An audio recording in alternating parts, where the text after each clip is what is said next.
The South underwent a process of democratization that was awe-inspiring and utopian, although tragically short-lived.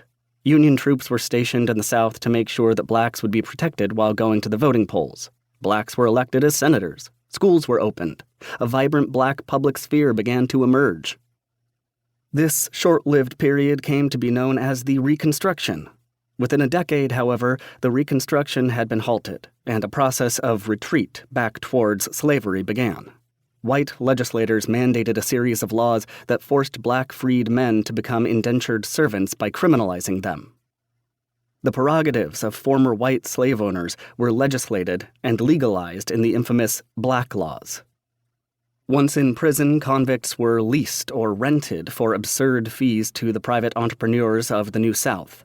This process became known as the convict leasing system, and historians have gone so far as to say that it was worse than slavery.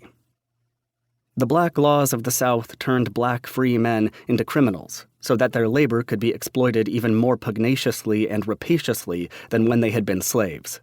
The convict leasing system became one of the most lucrative mechanisms for simultaneous control, along with gerrymandering of black free labor and extreme exploitation. Du Bois put it this way: this penitentiary system, the prison leasing system, began to characterize the whole South. In Georgia, at the outbreak of the Civil War, there were about 200 white felons confined at Milledgeville. There were no Negro convicts, since under the discipline of slavery, Negroes were punished in the plantation. The white convicts were released to fight in the Confederate armies. The whole criminal system came to be used as a method of keeping Negroes at work and intimidating them. Consequently, there began to be a demand for jails and penitentiaries beyond the natural demand due to the rise of crime. According to historians, precious little is known of Douglas's views on the convict leasing system.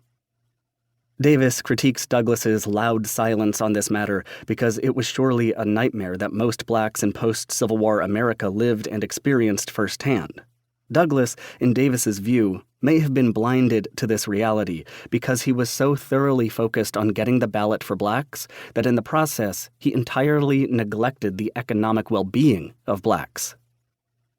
For Davis, convict leasing was a totalitarian effort to control black labor in the post-emancipation era, and it served fully as a symbolic reminder to black people that slavery had not been fully disestablished. Davis also faults Douglas for his overconfidence in the law as an allegedly dispassionate and impartial tool that could not be used to roll back the gains of the post-emancipation period. As an Enlightenment thinker, Douglas saw law as a mechanism to bring about justice and democracy for black Americans, but failed to see how it could be used and was used to brand black human beings as criminals.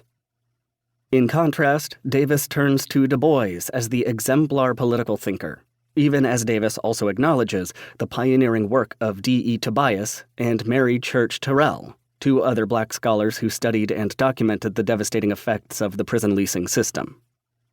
In Du Bois, Davis finds a critique of Douglas's naive trust in both the economic and political independence of post-slavery blacks, as well as a critique of the ways in which the state was a direct party to preservation and mutation of slavery. Du Bois saw clearly how the state participates in the criminalization of blacks so that their labor could be extracted through the mechanism of the prison leasing system. As Du Bois put it in his monumental Black Reconstruction, in no part of the modern world has there been so open and conscious a traffic in crime for deliberate social degradation and private profit as in the South since slavery. The Negro is not antisocial. He is no natural criminal. Crime of the vicious type outside endeavor to achieve freedom or in revenge for cruelty was rare in the slave South.